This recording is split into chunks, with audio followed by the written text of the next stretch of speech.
ಬಾಗಲಕೋಟೆ ಉಪಚುನಾವಣೆ ಪ್ರಚಾರ ಏನು ಬಹಳಷ್ಟು ರಂಗೇರಿ ನಡೀತಾ ಇದೆ.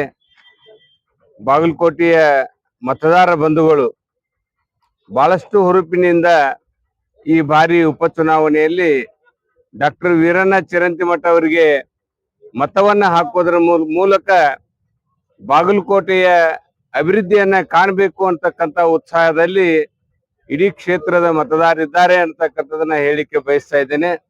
ಕಳೆದ 10-12 ದಿವಸದಿಂದ ನಾವು ನಗರದಲ್ಲಿ ಮತ್ತು ಬಹಳಷ್ಟು ಗ್ರಾಮಾಂತರ ಪ್ರದೇಶದಲ್ಲಿ ಪ್ರಚಾರವನ್ನ ಕೈಗೊಂಡಿರ್ತಕ್ಕಂಥ ಸಂದರ್ಭದಲ್ಲಿ ವೀರಣ್ಣ ಚಿರಂತಿಮಠ ಅವರು ಮಾಡಿರ್ತಕ್ಕಂಥ ಅನೇಕ ಜನಪರ ಕಾರ್ಯಕ್ರಮಗಳು, ಸರ್ಕಾರದ ಯೋಜನೆಗಳು, ಅವರ ಸಂಸ್ಥೆ ಮುಖಾಂತರ ಇಲ್ಲಿ ವಿದ್ಯಾರ್ಜನೆಯನ್ನ ಕೊಟ್ಟಿರ್ತಕ್ಕಂಥದನ್ನ ಬಹಳಷ್ಟು ಜನ ನೆನಪಿಸಿಕೊಳ್ತಾ ಇದ್ದಾರೆ. ಅವರ ಕೆಲಸ ಕಾರ್ಯಗಳನ್ನ ಶ್ಲಾಘನೆ ಮಾಡ್ತಾ ಇದ್ದಾರೆ.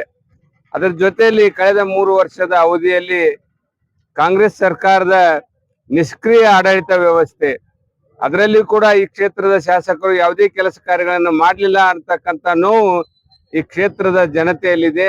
ಹಾಗಾಗಿ ಕಾಂಗ್ರೆಸ್ ಇವತ್ತು ಬ್ರಹ್ಮ ನಿರಸನಗೊಂಡಿದೆ. ಅಷ್ಟೇ ಅಲ್ಲ, ಇವತ್ತು ಒಂದು ಮಾಹಿತಿಯ ಪ್ರಕಾರ ಇಂಟೆಲಿಜೆನ್ಸಿ ರಿಪೋರ್ಟ್ ಕೂಡ ಮುಖ್ಯಮಂತ್ರಿಗಳ ಕೈ ಸೇರಿದೆ.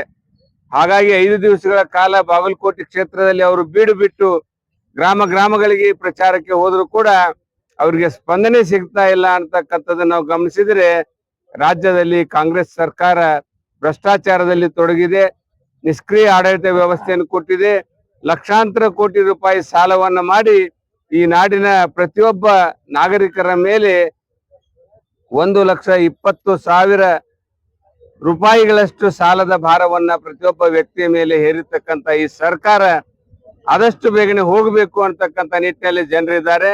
ಬಾಗಲಕೋಟೆಯ ಅಭಿವೃದ್ಧಿ ಹರಿಕಾರರಾಗಿರ್ತಕ್ಕಂಥ ಕ್ರಿಯಾಶೀಲ ಆಡಳಿತಗಾರ ಆಗಿರ್ತಕ್ಕಂಥ ಡಾಕ್ಟರ್ ವೀರಣ್ಣ ಚಿರಂತಿಮಠ ಅವರ ಗೆಲುವು ನಿಶ್ಚಿತ ಅನ್ನತಕ್ಕಂಥ ಮಾತನ್ನು ಈ ಸಂದರ್ಭದಲ್ಲಿ ಹೇಳಿಕೆ ಬಯಸ್ತಾ ಇದ್ದೇನೆ.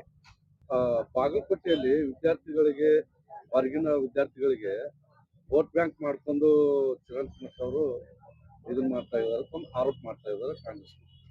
ಅದಕ್ಕೆ ನೀವೇನು ಹೇಳ್ತೀರಿ? ಬಾಗಲಕೋಟೆಯಲ್ಲಿ ಹೊರಗಿನ ಜನರು ಯಾರು ಬಂದು ವೋಟ್ ಮಾಡ್ಸಕ್ಕಂತ ಪ್ರವೃತ್ತಿ ಮಾಡಿಲ್ಲ. ಯಾಕಂದ್ರೆ ಸರ್ಕಾರ ಅವ್ರದೇ ಇತ್ತು, ಅವರೇ MLA ಇದ್ರು.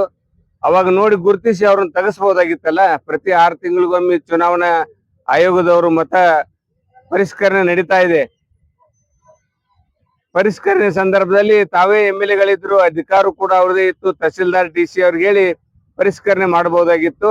ಇದೊಂದು ಅವರ ಸೋಲಿನ ಹತಾಶೆ ಭಾವನೆಯಿಂದ ಸುಳ್ಳು ಆರೋಪವನ್ನ ಮಾಡ್ತಾ ಇದ್ದಾರೆ. ಇದರಲ್ಲಿ ಯಾವುದೇ ಸತ್ಯಾಂಶ ಇಲ್ಲ ಅಂತಕ್ಕಂಥ ಮಾತನ್ನ ಹೇಳಿಕೆ ಬಯಸ್ತಾ ಇದ್ದೇನೆ.